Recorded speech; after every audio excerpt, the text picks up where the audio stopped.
Yesaya 52 ayat 7. Ini adalah tema utama daripada perayaan Natal From Glory to Glory pada sore hari ini.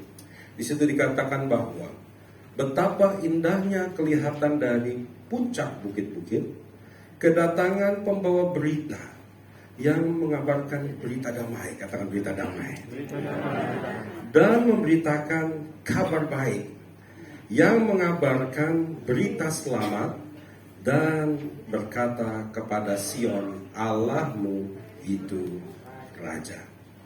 Bapak Ibu sekalian, pada tahun 1863 Amerika sedang mengalami perang saudara antara kubu yang disebut konfederasi berlokasi di selatan dan juga kubu Union atau persatuan yang ada di utara. Mereka berperang, perang saudara, karena perbedaan konstitusi dan juga perbedaan pandangan. Persis kayak gereja-gereja saat ini. Beda pendapat semua, ya. Saya selalu berkata kepada teman-teman, ya, Bapak Ibu sekalian, kalau ada pendeta bilang dia dirinya lebih benar daripada orang lain karena dia sekolahnya ke sekolah seminarinya yang sekolah tinggi teologinya yang jauh lebih baik, mungkin aja dia tahu lebih banyak daripada kita. Tetapi ijazahnya masih, yang tanda tangan masih manusia belaka. Belum pernah ada ahli teologi yang ijazahnya ditandatangani oleh Tuhan Yesus sendiri dan dicap oleh surga. Kalau ada, saya berkata dialah yang paling benar. Saat ini gereja terpecah-pecah. Ada yang berpendapat seperti ini, ada yang berpendapat mohon maaf, di sini kita karismatik semua ya kali ya. Ya, ada yang berpendapat bahwa orang karismatik sesat semua. Saya bilang nggak apa-apa, karena ada Tuhan Yesus, kita pasti masuk surga biarpun kita tersesat. Amin. Sebab Tuhan Yesus adalah juru selamat umat manusia, termasuk juga juru selamat orang karismatik. Amin. Dan pada tahun 1863 Amerika sedang perang saudara antara kubu konfederasi dan kubu Union di utara.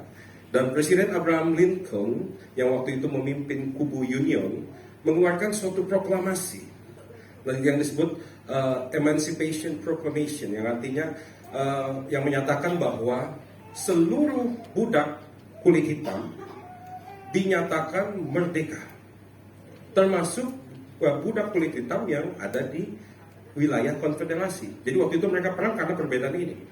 Orang-orang di utara berkata bahwa tidak boleh ada lagi perbudakan, tidak sesuai dengan konstitusi Amerika gitu. Gak sesuai juga dengan firman Tuhan. Tetapi orang-orang di utara yang notabene juga orang Kristen membaca Alkitab yang sama berpendapat bahwa perbudakan is okay. Buktinya apa? Buktinya zaman dulu di perjanjian lama ada budak-budak, ya. Dan hal itu sering dibercandain gitu ya, pendeta-pendeta yang pengen poligami. Tentunya di sini nggak ada ya. Kita pendetanya cinta Tuhan semua dan takut istri. Amin. Ya. Yang ketawa dikit, wah di sini nggak ada yang takut istri, Bapak Ibu sekalian. Jadi Presiden Abraham Lincoln itu mengeluarkan suatu proklamasi bahwa mulai sekarang tidak boleh ada budak lagi di Amerika, di bagian negara manapun.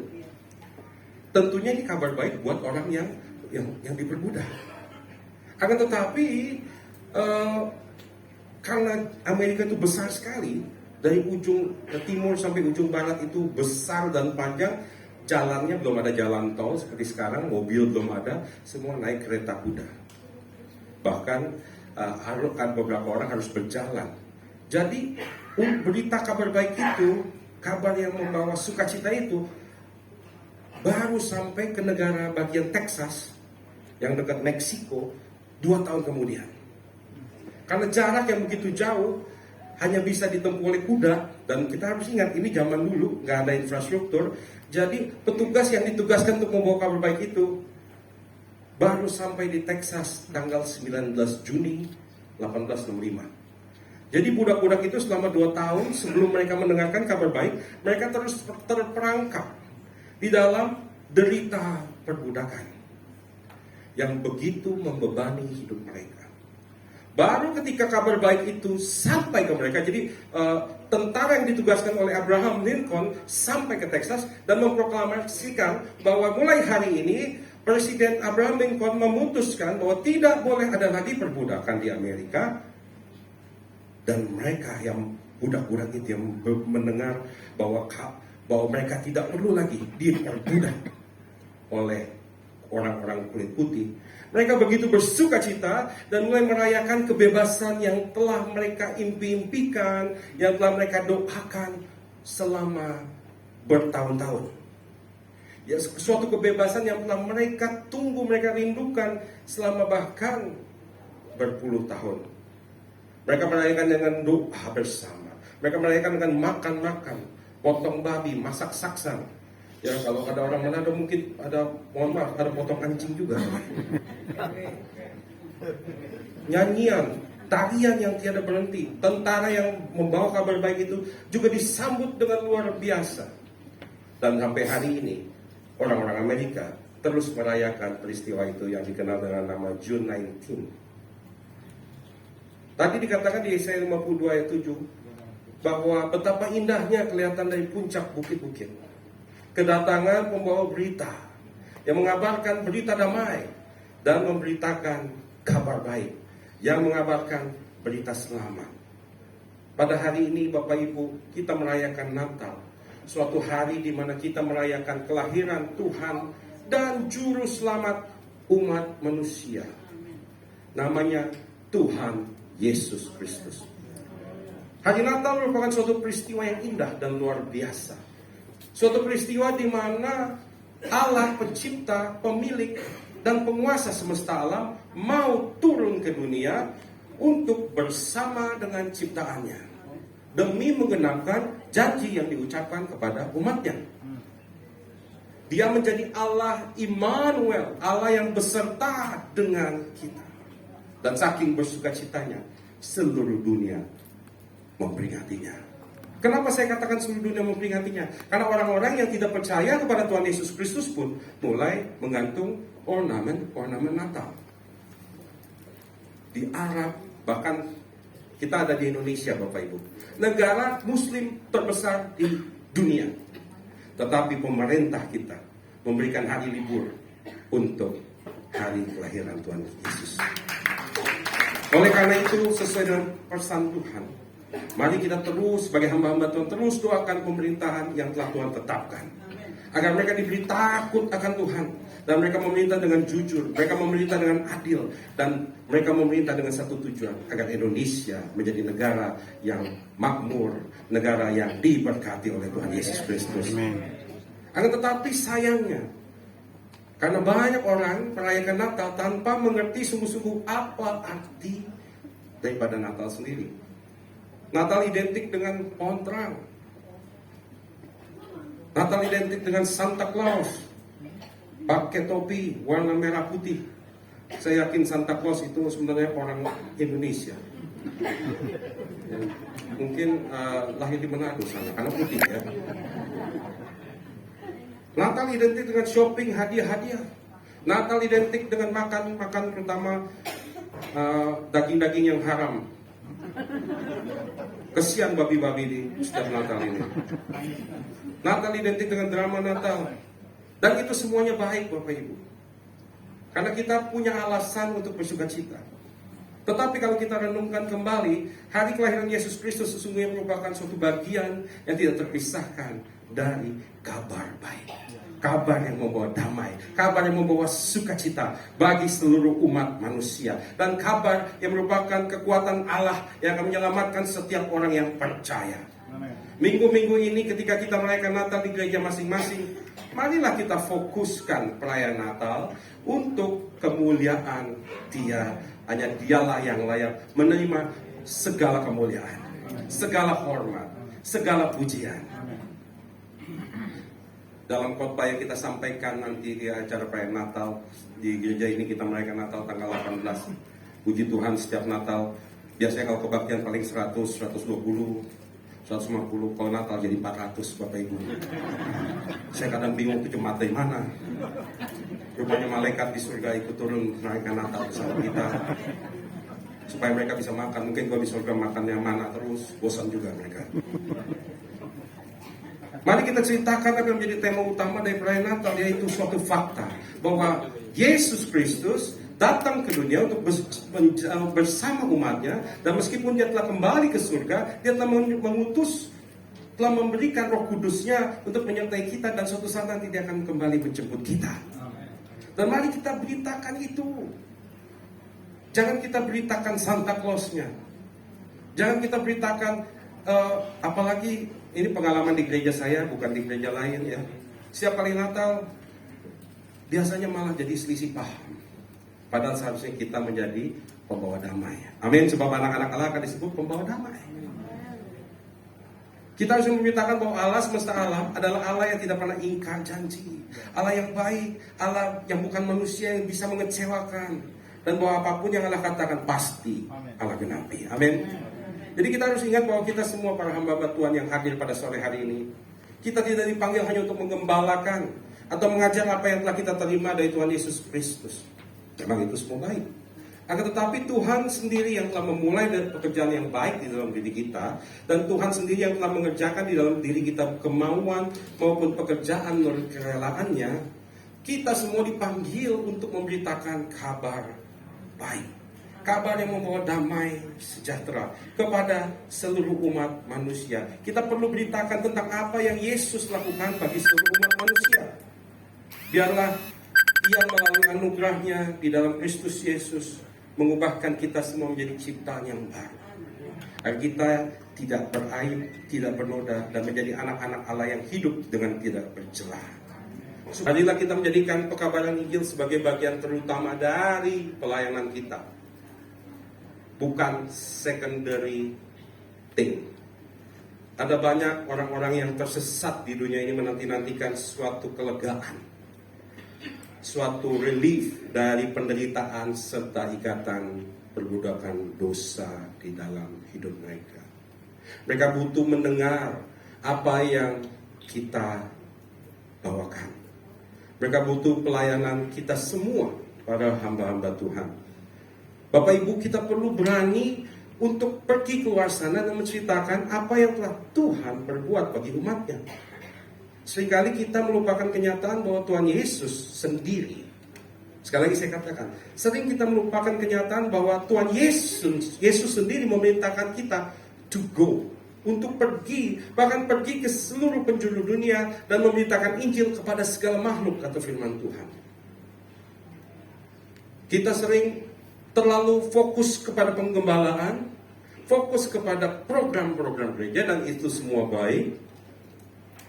Bukannya berarti saya berkata bahwa domba-domba tidak perlu dikasih makan, tidak perlu diperhatikan. Tetapi Tuhan juga mengingatkan kita pada sore hari ini, mari kita go beyond shepherding.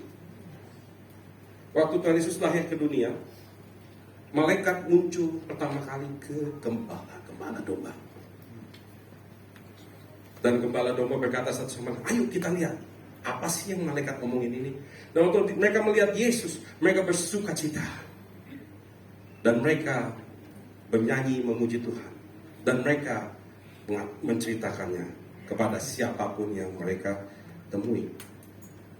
Bapak Ibu, seringkali kita jadi gembala lupa bahwa kita juga perlu menginjil. Tapi itu nggak ada di tengah-tengah kita. Hamba-hamba Tuhan di sini sangat suka menginjil. Amin. Bahkan nanti kalau dan Bu Mary bilang, ayo nanti kamu pergi ke Papua sana. Dan hamba-hamba Tuhan yang ditugaskan ke sana berkata, ayo, mari Ibu kita siap dikirim ke sana. Amin. Saya adalah gembala sama seperti Bapak Ibu sekalian. Dan saya sering berpikir bahwa apa yang tertulis di Efesus 4 tentang 5 jawatan pelayanan itu benar. Dan karena saya udah jadi gembala, saya ditabiskan menjadi gembala. Lalu saya sering kadang-kadang suka berpikir, ini saya. Saya berharap ini tidak terjadi di tengah Bapak Ibu sekalian. Saya sering berpikir bahwa pemberitaan Injil adalah tugas para penginjil. Akan tetapi seharusnya kita menyadari bahwa Tuhan Yesus mau kita menjadi gembala dan kita mengabarkan Injil. Jadi setiap kali kita tidak melakukan apa yang Yesus katakan, sesungguhnya kita telah melanggar perintahnya. Amin. Marilah kita mulai menempatkan pemberitaan kabar baik menjadi salah satu prioritas di dalam, bukan hanya pelayanan, di dalam hidup kita semua. Saudari juga bisa setiap kali ada kesempatan, ceritakanlah kesaksian hidup. Ceritakanlah apa yang telah Tuhan lakukan di dalam hidupmu. Sebab setiap kesaksian itu tidak sia-sia. Iman timbul dari pendengaran. Setiap kali kita bersaksi daripada akan apa yang Tuhan lakukan dalam hidup kita, kesaksian kita membawa perbedaan di dalam hidup orang yang mendengarnya. Mereka dibangun imannya. Apapun yang kita bisa lakukan, marilah kita lakukan dengan satu kesadaran bahwa kerinduan Tuhan ialah supaya jangan ada yang binasa, melainkan semua orang berbalik dan bertobat. Saya ini suka trading forex, dan salah satu program yang kita mau jalankan untuk menambah penghasilan para hamba-hamba Tuhan ialah saya mau buka kelas gratis. Saya mau ngajar hamba-hamba Tuhan yang mau, mari kita belajar trading forex supaya ada penghasilan tambahan. Lalu ada yang bertanya, salah satunya Om Marudut, nanti butuh modal berapa Pak Gembala? Gak usah pikirin modal, belajar dulu, nanti modal datang sendiri Bapak Ibu. Ya, saya nggak promosi karena saya yakin rezeki Tuhan telah tetapkan masing-masing jatahnya. Mungkin ada yang jatahnya nanti Tuhan langsung kirim duit ke BCA-nya. Yang makanya yang nggak punya ke BCA, kalau saya punya yang ke BRI bagaimana? Ya saya rasa Tuhan nggak milih-milih banknya. Akan tetapi karena saya suka trading forex, saya suka perhatikan pattern, saya suka perhatikan karakteristik pergerakan harga dari setiap mata uang atau komoditas yang saya tradingkan. Tapi dan dari situ saya akan menemukan, saya mengambil kesimpulan, oh kalau dia begini nanti dia begini. Bapak Ibu, dari Lukas 10 ayat 7 Yesus berkata, seorang pekerja patut mendapat upahnya. Sebagai seorang bos, saya sendiri seorang pimpinan di gedung ini, saya akan memberi upah kepada karyawan saya sesuai kualitas hasil kerja dari pegawai saya. Jika mereka melakukan pekerjaan dengan baik, sesuai arahan saya. Kita bisa bekerja dengan rajin, tapi nggak sesuai arahan si bos. Kalau kita bekerja dengan baik, dengan rajin, lalu kita melakukannya sesuai dengan apa yang ia mau, maka percayalah, hidup kita pasti diperhatikan oleh bos kita. Kita akan mendapat upah yang lebih daripada orang lain. Itu sebabnya Bapak Ibu, saya perhatikan kalau hamba-hamba Tuhan yang fokusnya jiwa-jiwa, yang hatinya rindu melihat jiwa-jiwa dimenangkan, upahnya besar. Amin. Aminnya kecil karena memang belum pada dapat semua. Ya. Pada hari ini bukan saya menyombongkan mami mertua saya. Lihat kehidupan ibu founder daripada From Glory to Glory, jangan lihat saya. Lihat kehidupan ibu Mary. Ditinggal suami umur 40-an, saya 48. Anak-anak waktu itu masih kecil. Istri saya baru nikah sama saya penghasilan kecil sekali, cuma 2,5 juta waktu itu. Saya nggak bisa support beliau. Tetapi Tuhan setia memelihara Ibu Mary. Dan bahkan sampai sekarang Ibu Mary ke Amerika tahun ini aja 2 kali, saya juga bingung. Saya lulus Amerika tahun 2000, belum pernah balik sampai sekarang Bapak Ibu. Itu sebabnya Paulus berkata, sebaiknya bagi seorang pria untuk tidak menikah. Karena duitnya habis. Bapak Ibu, Ibu Mary kalau buat kegerakan, kadang-kadang apa yang beliau suruh nggak masuk di akal kita, nggak masuk di logika kita. Ingat ya waktu ngadain KKR di Hancin, KKR buat youth, itu mendadak saya yakin bentar banget ini persiapannya kurang, habisin biaya banyak. Bapak Ibu, matematika Tuhan beda sama kita. Kita nggak bisa bilang, oke, saya lakukan ini, saya harus dapat hasil ini. Itu manusia. Cara pikir Tuhan nggak begitu. Lakukan apa yang kusuruh, nanti sisanya aku sediakan. Oleh karena itu Rasul Paulus mengingatkan kita di Kolose 3 ayat 23, apapun yang kita perbuat, perbuatlah dengan segenap hati kita seperti untuk Tuhan, bukan untuk manusia. Ayat 24, kamu tahu bahwa dari Tuhanlah kamu akan menerima bagian yang ditentukan bagimu sebagai upah. Ingat, Kristus adalah Tuhan dan kita adalah hambanya. Kita perlu melakukan arahan tugas kita sesuai dengan arahan dari bos kita. Dan janganlah kita menyimpang dari apa yang ia suka. Kalau Tuhan mencintai jiwa-jiwa, udah saatnya kita fokus dengan jiwa-jiwa. Amin. Percayalah ketika tiba waktunya, gajian dari Tuhan akan lebih daripada apa yang kau bayangkan. Amin. Amin. Amin. Saya ingin menutup dengan ini Bapak Ibu, Filipi 2 ayat 14. Saya mohon maaf, saya nggak mau menggurui, saya tahu saya masih muda. Banyak hamba Tuhan yang lebih senior dari saya. Dalam From Glory to Glory kita bersatu. Tadi waktu bernyanyi, memang nyanyinya terasa agak kurang semangat.